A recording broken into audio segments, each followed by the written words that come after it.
or Prime Minister Modi rather, is going to do a decisive cut when it comes to the GST tax. That ought to fuel some buying, that ought to fuel some demand. What are you seeing? Are you hopeful that people will start spending more on their homes and buy more from IKEA?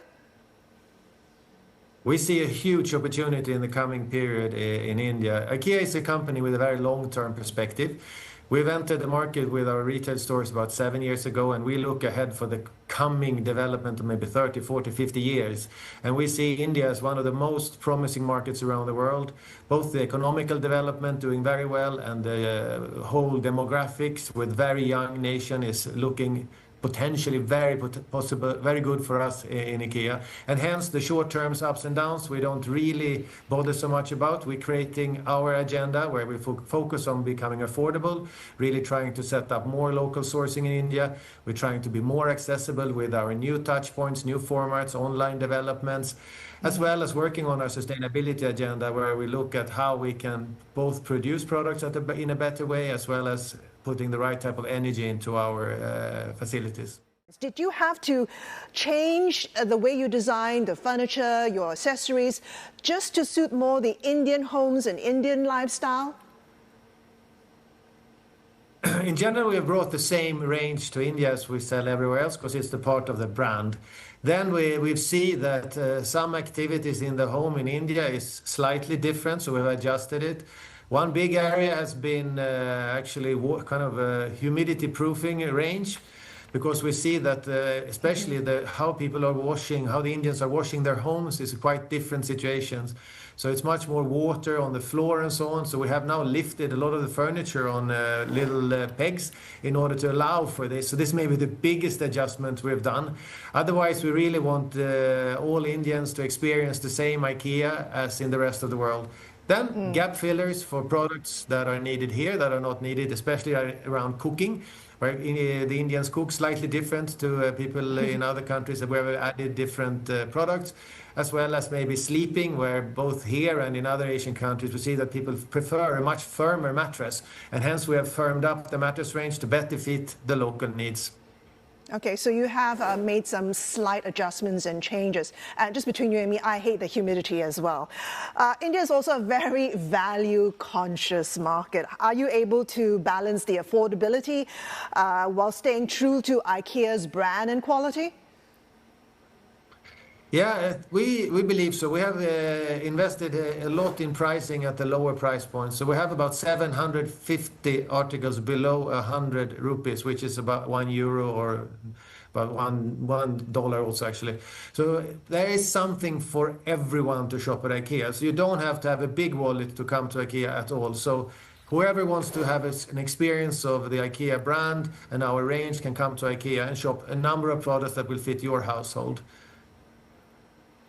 Patrick, you've spoken about sourcing more from India. I believe the figure out there you've thrown out is something like 50%. How much of your product range is now being sourced from India and how much is locally made?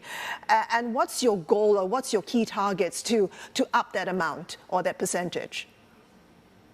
Yeah, so currently around 30% of the products we sell in India are locally made. The biggest chunk, of course, being in textiles, but we're expanding in metal and plastics.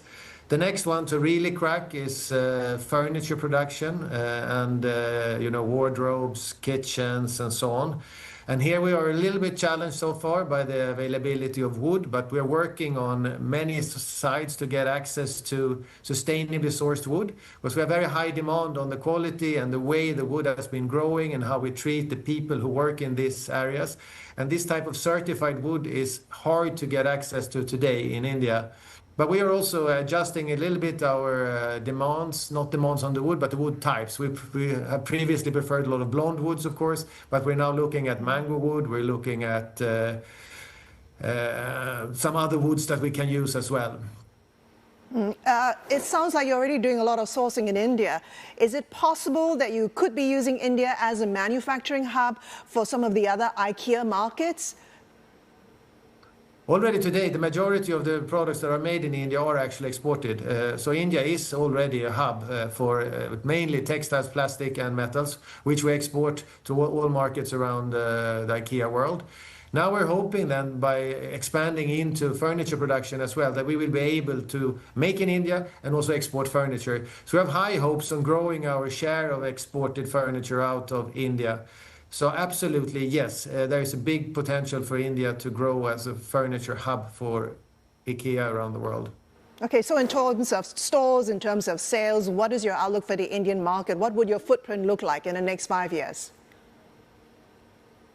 We haven't launched the new vision of Vision 30, or what we call it. So I cannot tell you exactly the numbers now here, but the ambition is to grow much more rapid. We're looking at rolling out new touchpoints a couple of times a year the coming years, as well as then in parallel grow the local sourcing. Because that's the positive spin we can get on things, is really when we open new touch point, we increase the volumes, and we can get even better prices at our suppliers, because they get more predictability and bigger volumes, and hence we can serve even more of the Indian customers with a range that is well priced and adapted to the needs here. Is India one of your most profitable markets, Patrick? Not yet, but we have hopes that in the near future it will be. India has a huge potential. There's no discussion. We see, as I say, both the economical development now being one of the fastest growing markets in the world, as well as the demographic being key to a future very potential market for IKEA.